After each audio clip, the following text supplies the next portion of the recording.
तोशाम हलके से कांग्रेस के लिए कोई अगर सीट जीत सकता है तो वो मैं हूँ। परिवार से परिवार लड़ेगा, चाची से भतीजा लड़ेगा, तो कहीं कोई तीसरा फायदा ना उठा जाए उस चीज। चाचा जी के साथी, मेरे पिताजी के साथी, कल सारे एक होकर यहाँ पर आए हुए थे। सबने एक ही बात कही कि आप तोशाम हलके से चुनाव लड़ो। तो शाम और बारडा, हम्म। दो चॉइस है आपके पास। सरकार कांग्रेस पार्टी की बनेगी और अच्छी बहुमत से, पूर्ण बहुमत से बनेगी। नमस्कार, मैं हूं आपका दोस्त विनोद शर्मा और फिलहाल हमारे साथ एक शख्सियत आजकल सुर्खियों में चल रहे अनिरुद्ध चौधरी मौजूद हैं। स्क्रीन पर आप देखेंगे, इनसे बातचीत करेंगे। सबसे बड़ा सवाल तो ये है कि आज के दिन ये चुनाव कहां से लड़ेंगे। पूर्व सीएम के पोते चौधरी बंसीलाल का नाम इनके साथ जुड़ना, उसके बाद इनके फादर साहब का भी जो तपस्या त्याग राजनीति की रही। हालांकि अच्छा खासा उनको पॉजिटिविटी मिली और रिजल्ट मिले, लेकिन उतने सकारात्मक वो राजनीति में सक्सेस नहीं हो पाए उतना जो अनिरुद्ध आज कोशिश कर रहे हैं या इनके दादाजी ने कोशिश की। अनिरुद्ध भाई साहब, बहुत बहुत स्वागत है आपका। धन्यवाद। आप, मैं कल भी आपसे बात कर रहा था, मेरा एक सवाल था, और क्रिकेट के आप दीवाने हैं, तो आप डेब्यू करने जा रहे हैं जी। पॉलिटिक्स में, और शुरुआत में काफी चर्चे हैं आपके। एक नेता को, आप जिस परिवार से आते हैं वो बड़ी बात है, अच्छी बात है, लेकिन इतना प्यार मिलना बड़ी बात हो जाती है। कल मैं वीडियो देख रहा था आपकी, क्या कुछ लग रहा है। देखो, मेरे को सबसे ज़्यादा इस समय खुशी इस बात की है कि जो मेरे जैसा मैंने कल भी कहा था, मेरे दादाजी के जो साथी रहे हैं वो, उनके परिवार, मेरे चाचा जी के साथी, मेरे पिताजी के साथी, कल सारे एक होकर यहाँ पर आए हुए थे। और एक तरीके से ये एक, मैं इस बात को बहुत बड़ी बात मानता हूँ कि सब समर्थक, मेरे दादाजी के भी, चाचा जी के भी और मेरे पिताजी के, सब साथ आकर मुझे आशीर्वाद देना और मुझे ये कहना कि तू चिंता ना कर, हम तेरा काम, तेरा हम देखेंगे। तो ये प्यार पाकर, ये सहारा पाकर, ये आशीर्वाद पाकर बहुत अच्छा लगा। चुनाव का कुछ वक्त बाकी है, लोकसभा का जिस तरह से माहौल, रिजल्ट रहा, उसके बाद कांग्रेस की भी हाईकमान की मीटिंग हो रही है, कभी बीजेपी वाले मीटिंग ले रहे हैं, यानी कि 50-50 मामला है। और 46 जो सीट है वहां से बहुमत रहा है, कांग्रेस को मैंडेट मिला है। क्या कुछ लग रहा है आपको। देखो, इस समय आम जनता की बात यह है कि आने वाले समय में सरकार कांग्रेस पार्टी की बनेगी और अच्छी बहुमत से, पूर्ण बहुमत से बनेगी। और हमारा लक्ष्य इस समय ये है कि भिवानी और दादरी जिले की जितनी भी विधानसभा की सीटें हैं, चाहे वो बवानीखेड़ा हो जो हिसार पार्लियामेंट में पड़ती है, और बाकी जो भिवानी महेंद्रगढ़ पार्लियामेंट कॉन्स्टिट्यूंसी का हिस्सा है, वो सारी सीट कांग्रेस को के झोली में डालें हम सारे, टीम वर्क में हम सारे साथ मिलकर। अभी इस समय हमारा यही लक्ष्य है और मुझे पूर्ण विश्वास है हम इसमें कामयाब होंगे। अच्छा, भिवानी और दादरी की बात कर रहे हैं, आपके प्रत्याशी यहाँ से दान सिंह थे कांग्रेस से। भिवानी दादरी में उनको अच्छा ठीक ठाक वोट बैंक मिला, हालांकि हेरवाल में बीजेपी जिस तरीके से कमाल कर गई, मोदी जी आए, कई फैक्टर हैं। क्या कुछ माहौल यहाँ पे आपको लग रहा है, यहाँ से आप जीत सुनिश्चित मान के चल रहे हैं, या फिर जैसे भिवानी है तो शाम है, यहाँ से लूज किया। देखो, समीकरण जो पार्लियामेंट चुनाव के होते हैं और जो विधानसभा चुनाव के होते हैं वो अलग अलग होते हैं। और उस समीकरण के हिसाब से भी भिवानी और दादरी से जिताकर हमने दान सिंह जी को भेजा है। पर अगर मैं बात करूं विधानसभा चुनाव की, तो शाम में और भिवानी में, मतलब जिलों की बात करूं, दोनों जिलों से मुझे पूरा विश्वास है कि 6 की 6 सीट कांग्रेस के पास आएंगी।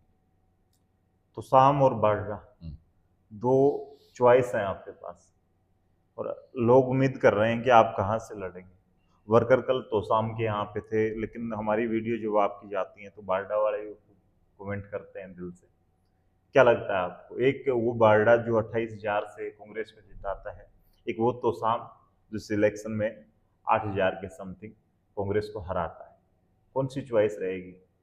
देखो, मैं इसमें सबसे पहले आपका सवाल वाजिब है, पर सबसे पहले मैं ये बात बोलूँगा कि जो बारडा के मेरे साथी हैं वो जानते हैं कि मेरा उनसे कितना लगाव है, कितना प्यार है, क्योंकि उन्होंने भी मुझे, मेरे पिताजी को बहुत प्यार दिया। मैं मरते दम तक उनका साथ नहीं छोड़ूंगा। ये मैंने बात कल भी कही है, मैं आज भी कहता हूँ, उनका साथ मैं कभी नहीं छोड़ूंगा। तो कोई भी साथी बारडा हल्के का या कहीं का, पूरे, देखो ये पूरा क्षेत्र मेरे दादाजी का कर्म क्षेत्र है, हरियाणा उनका कर्म क्षेत्र है। तो मैं तो सबसे पहले ये कहूँगा कि पूरे हरियाणा के जो मेरे दादाजी के समर्थक हैं, कोई भी किसी हिसाब से इस मामले में मायूस मत होना। जब तक मेरी सांस है, आपकी सेवा के लिए मैं तैयार हूँ, पहली बात। दूसरी बात,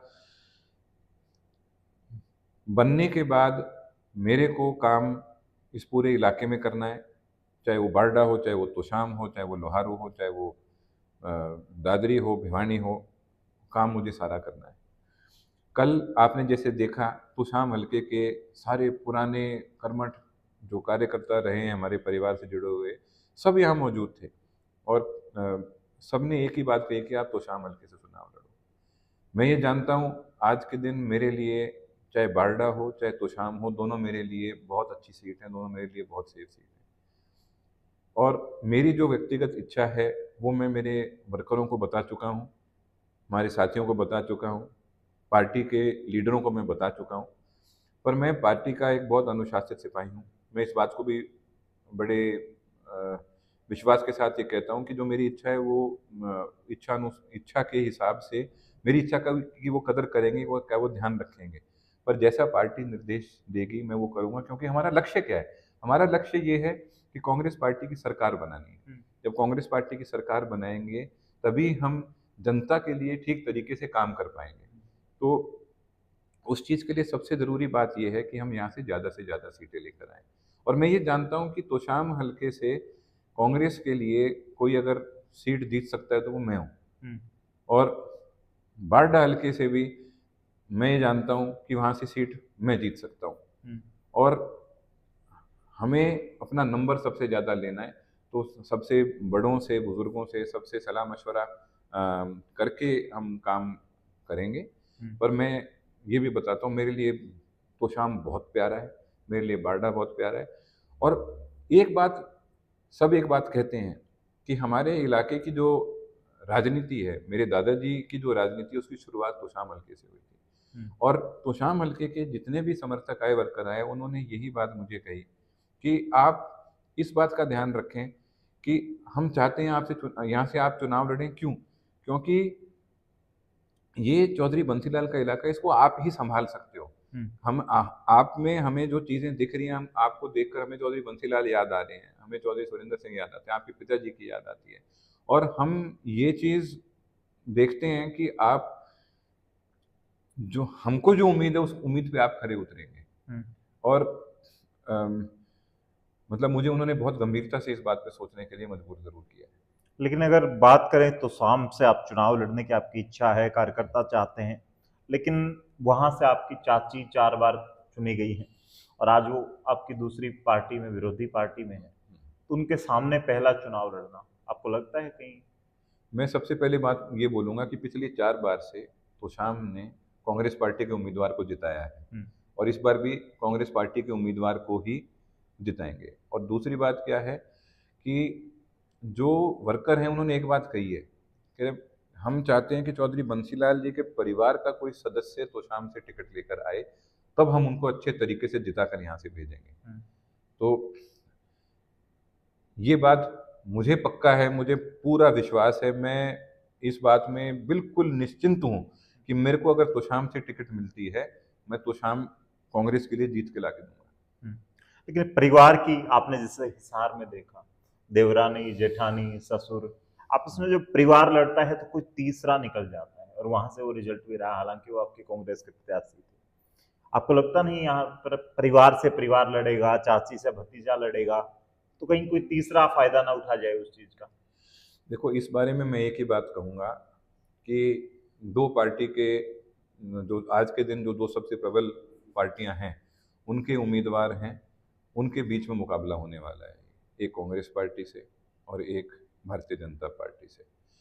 तो ये इन पार्टियों के बीच का ये चुनाव होगा। उसमें मैं जिन चीज़ों को लेकर जनता के बीच में जाने का इच्छुक हूँ, वो बात वही है जो जनता मुझसे कह रही है। वो चाह रहे हैं कि मैं आकर यहाँ से चुनाव लड़ूं। और हम सब ने बचपन में कहानियाँ सुनी हैं, हमने टीवी पे सीरियल देखे हैं, महाभारत देखी हैं। तो ये तो कई बार धर्म की लड़ाई है, किसी की होती है, उसमें चाहे परिवार के ही कुछ सदस्य धर्म के साथ खड़े हों, कुछ उस तरफ खड़े हों, तो इस तरह से एक आमना सामना होता है। और उस आमने सामने में भाई एक कोई हारेगा एक कोई जीतेगा, ये तो बात सुनिश्चित है, इस बात को तो कोई रहा नहीं जा सकता। मैं नहीं समझता कि हमारे आपस में अगर दोनों पार्टियों से हम एक कोई अगर बीजेपी से वो आते हैं और मैं कांग्रेस से अगर आता हूँ, तो मैं नहीं समझता कोई तीसरा जीतेगा, मैं समझता हूँ एक ही जीतेगा और वो मैं हूँ। जी।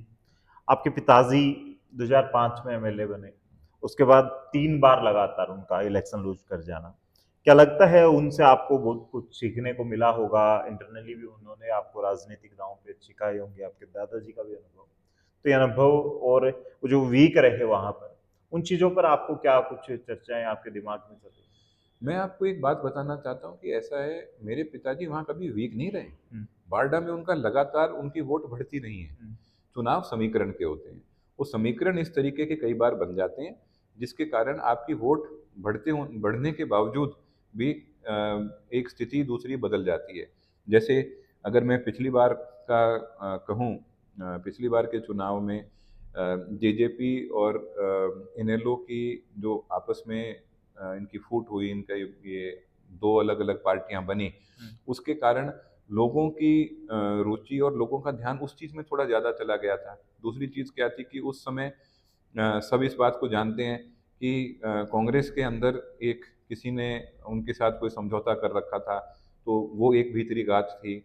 फिर कई लोग ऐसे थे जो मौसम के अनुसार पार्टी में वो कर रहे थे, तो कई तरीके के समीकरण। असली में क्या था, मेरा अपना जो मानना है वो ये था कि बाबूजी ने हमेशा बहुत कठिन परिस्थितियों में चीज़ें करी हैं।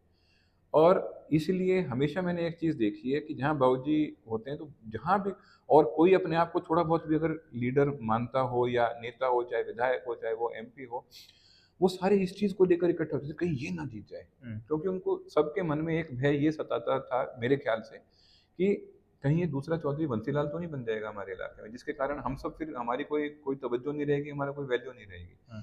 इसलिए जो आपस में भी बेशक धुर विरोधी रहे हों, वो मेरे पिताजी के खिलाफ होकर इकट्ठे हो जाते थे, क्योंकि उनके मन में भय एक चौधरी बंसीलाल जी का रहता था कि भाई कहीं वैसा स्थिति वापस बन गई। और उनकी, मेरे पिताजी की खास बात ये रही है कि उन्होंने कभी गलत का साथ नहीं दिया। तो अब राजनीति में कई कुछ आदमी ये भी चाहते हैं कि हमारे लिए कुछ ये बोला जाए, सबको पता है कि वो ये चीज़ नहीं करेंगे।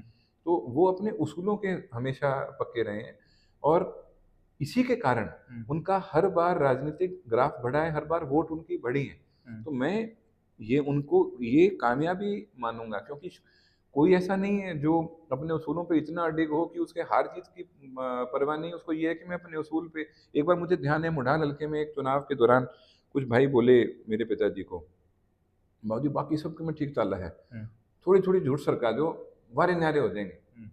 बोले भाई मुझे बता, अगर मैं थोड़ी झूठ बोलने लग जाऊं तो इतनी बड़ी बात मेरे से करवाना चाहता है, क्या होगा? घने तगना क्या हो जाएगा? कह जी आप एमएलए बन जाओगे। कह रहा झूठ बुलवा रहा है, और सोच क्या हो जाएगा कि भाई एमएलए बन जाओगे, मंत्री बन जाओगे, और सोच ले। कह रहा भाई मुख्यमंत्री तो बड़ा को नहीं बनू ना। तो कह रहे ना जी। कह रहे और फिर उसके बाद 5 साल बाद जब मैं फिर लोगों के बीच में जाऊंगा, या कल को मेरे बच्चों को लोग कहेंगे भाई इनका इसका पिताजी भी झूठ बोलता था, कहते मेरे को तो उस चीज़ की है, मैं वो नहीं बर्दाश्त करूंगा। तो इस तरीके से कि राजनीति में जो झूठ नहीं बोले, इस तरह की शख्सियत मिलती नहीं है। तो अच्छा इंसान बनने के चक्कर में एक वो अच्छा इंसान विधायक उन्होंने सेकेंडरी पे रखा, अच्छा वो इंसान पद। बनना ही उनकी प्राथमिकता रही, सच्चाई। क्योंकि उनके और हमारे परिवार के जो कुलगुरु हैं, बाबा गुलाब गिरी जी, उन्होंने खुद उनको 2-3 चीज़ें कही थी, जिनमें से एक ये था कि हमेशा सच बोलना। तो दुनिया इधर से उधर होगी, पर उन जो दो दो तीन चीज़ जो बाबा जी ने मेरे पिताजी को कही थी, वो उन्हें छोड़ी नहीं, अब तक नहीं छोड़ी।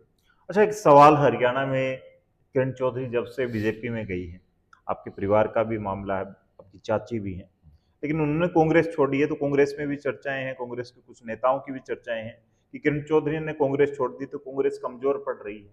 ऐसा कुछ आपको लग रहा है? मैं तो देखो, जो बात बोलूँ वो अलग बात है। कल आपने देखा सारे लोग ये बात कह रहे थे कि उनके बीजेपी में जाने से कांग्रेस मजबूत हो गई है। क्योंकि सबसे पहली बात है, जो दादाजी के साथी थे, और जो दादाजी के वर्कर थे वो बीजेपी में नहीं जाना चाहते थे, हम्म, क्योंकि उनको शायद मेरे ख्याल से जो हरियाणा विकास पार्टी की सरकार जब गिरी थी, वो बीजेपी ने सपोर्ट वापस ली थी, जिसके कारण वो सरकार गिरी थी, जिसके कारण दादाजी को खराब वक्त देखना पड़ा था।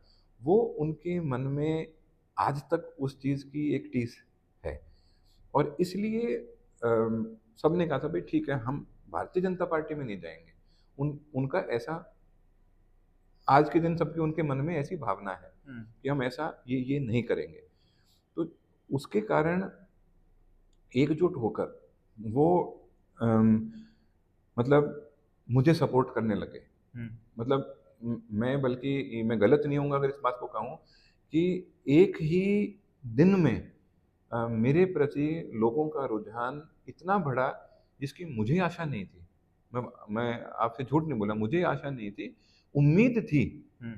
पर मतलब एक, उम्मीद से परे कह हाँ, सकते हैं। मैं कहता हूँ एक उम्मीद सी थी, एक मेरी चाहत थी, पर मुझे पूर्ण विश्वास ऐसा नहीं था कि इतनी जल्दी मुझे इतना ज़्यादा सपोर्ट मिलेगा। हम्म, और जो मिला, जिसके लिए मैं इन सबका शुक्रिया भी अदा करता हूँ, और इसके मेरे ऊपर एक उत्तरदायित्व भी है कि इन सब साथियों का, बुजुर्गों का, माताओं का, बहनों का, जो मुझे एकदम से आशीर्वाद मिला है, उसमें मुझे खरा भी उतरना बहुत ज़रूरी है, हम्म। जो मैं करूँगा। अब आपकी विरासत पे पॉलिटिक्स चलने लगी है, नेता बयान दे रहे हैं, हरियाणा के बड़े नेता आपके चौधरी बंसीलाल का नाम आता है तो उसकी विरासत पर, पॉलिटिक्स पर बातें कर रहे हैं। क्या कुछ सच है और जनता इस चीज को कैसे समझे? कोई श्रुति चौधरी को वारिस कह रहा है, उनके कार्यकर्ता, आपके कार्यकर्ता आपको वारिस कह रहे हैं, ये वारिस वाली समझ क्या कैसे आएगी और विरासत में किसको क्या मिले? अ, सबसे पहले तो मैं अगर कुछ बात कहूँ कि हम किसी चीज़ का, हम विरासत अगर हम बात करते हैं, हमें विरासत का अर्थ समझना हम्म, ज़रूरी है। तो विरासत के साथ में जो विशेषण है उसके हिसाब से आप उस पे जाएंगे। हम्म, तो एक हो गई राजनीतिक विरासत, हम्म, और एक हो गई जो समाज के हिसाब से, और भाई जो हिंदू सक्सेशन एक्ट के हिसाब से, हम्म, दो अलग चीज़ है। हम्म, अब अगर मैं राजनीतिक विरासत की बात अगर मैं ना करूं, मैं अगर बात करूं सिर्फ एक जो समाज और हिंदू सक्सेशन एक्ट के हिसाब से विरासत की, तो एक बड़ी सीधी सी बात है। मेरे चाचा जी की एक बेटी है, वो हम्म, मेरी बहन श्रुति। और मेरे चाचा जी के गुजरने के बाद में जो मेरे चाचा जी का था, वो सब अ, भाई श्रुति का वो हुआ। और जब जब जिस तरह बात एक चलती है, वो हमेशा चलती है, और मैंने कभी इस बारे में बात नहीं करी है, पर क्योंकि उस चीज़ को एक राजनीतिक टूल देने की कोशिश करी है, इसलिए मैं सिर्फ ये बात कर रहा हूँ, वरना मेरी कोई इच्छा भी नहीं है इस बात करने की। हम्म, कि बात चलती है हमेशा कि भाई एक पगड़ी पगड़ी पगड़ी की बात चलती है। तो उसमें ऐसा है कि मेरे चाचा जी का जब स्वर्गवास हुआ था, उसके बाद जब उनकी 13वीं थी, रस्म पगड़ी की वो दिन थी, तो उसके बारे में चर्चा थी। तो मेरे दादाजी का सोचना कुछ और था, पर मेरी चाची जी कुछ और चाह रही थी। और मेरी चाची जी ये चाह रही थी फिर कि भाई श्रुति के सिर पे वो रस्म पगड़ी की वो चीज़ हो। हम्म, तो और उससे पहले कुछ और चाह रही थी। तो दादाजी ने का यही कहना था कि मेरे से अगर पूछो तो मुझे, जिस तरह वो प्यार में चौधरी कह दिया करते, उनका हम्म, एक ही पुत्र था मैं, हम्म, तो कह रहे भाई मेरे से अगर पूछो तो चौधरी के सिर पे रखनी चाहिए, पर बाकी वो चीज़ मत करो। करना है तो बेशक तुम इसका सुरेंद्र की पगड़ी श्रुति की धरनी है, तुम देख लो, पर मेरे हिसाब से है, पर जो एक और करना चाह रहे हो वो चीज़ तुम मत करो। हम्म, और फिर पंडित रामविलास जी थे, जो बड़े विद्वान पंडित थे। मतलब मेरे दादाजी, उनका मतलब उनमें इतने ये नियम और धर्म के नियम वगैरह पे, उन पे इतना रिलाय करते थे कि अपने खुद के गुजरने के पे जब उनको था कि अब मैं शायद ज़्यादा दिन का नहीं हूँ, तो उन्होंने कहा था कि पंडित रामविलास जी से पूछ के करना एक एक चीज़। ये रामविलास शर्मा बीजेपी वाले? नहीं नहीं नहीं नहीं नहीं अदर नहीं नहीं आपके? नहीं नहीं नहीं, वो अच्छा, ये धर्म से जुड़े हैं वो? भिवानी में वो बैठते कर्मकांड वाले? हाँ। अच्छा। हाँ, मतलब हम्म, वो बहुत विद्वान हम्म, मतलब मेरी मेरी सिस्टर की शादी भी उन्होंने, मेरे हम्म, पेरेंट्स की भी शादी शायद उन्होंने ही करवाई थी। हम्म, तो अम, तो ये जो हम बात कर रहे हैं उस हिसाब से, तो वो उस चीज़ का था। अब दादाजी के गुजरने के बाद में उसी तरीके से रस्म के हिसाब से दादाजी की जो रस्म पकड़ी थी वो मेरे पिताजी के सिर पे, तो उस हिसाब से सारा अगर आप देखें तो वो मेरे चौधरी बंसीलाल जी के वारिस हर हिसाब में मेरे पिताजी थे। अब अगर मैं बात करूं अब राजनीतिक वारिस की, वो वर्कर तय करते हैं, वो जनता तय करती है। वो मेरे कहने से या मेरी चाची जी के कहने से उसका फैसला नहीं होता है। और सबसे बड़ी बात है, मैं समझता हूँ वक्त तय करता है, और वक्त जब बदलता है तो वो फैसले भी बदलते हैं। आज के दिन मैं समझता हूँ वो वक्त बदल रहा है। अब जब चाचा जी गुजरे थे उसके बाद मेरे दादाजी ने कई उनके आदमियों को भी, कांग्रेस की लीडरशिप को भी एक ही बात कही थी कि भाई जिस तरीके से इंदिरा जी ने संजय जी को आगे कर रखा था, पर संजय के गुजरने के बाद उन्होंने मेनका को आगे नहीं किया, उन्होंने राजीव जी को आगे किया। मेनका जी को नहीं किया, राजीव जी को आगे किया। उसी तरीके से भाई मैंने सुरेंद्र को आगे कर रखा था, पर सुरेंद्र के गुजरने के बाद में मैं महेंद्र को आगे कर रहा हूँ। मैं चाहता हूँ महेंद्र मेरा काम आगे संभाले। ये दादाजी के शब्द थे। तो पर कुछ उस समय वक्त कुछ ऐसा था, और देखो जब चाचा जी गुजरे तो लोगों की सहानुभूति इस तरह की बनी, तो कई लोगों ने उस बात को अनसुनी करके और उस समय मेरी चाची जी का साथ दिया।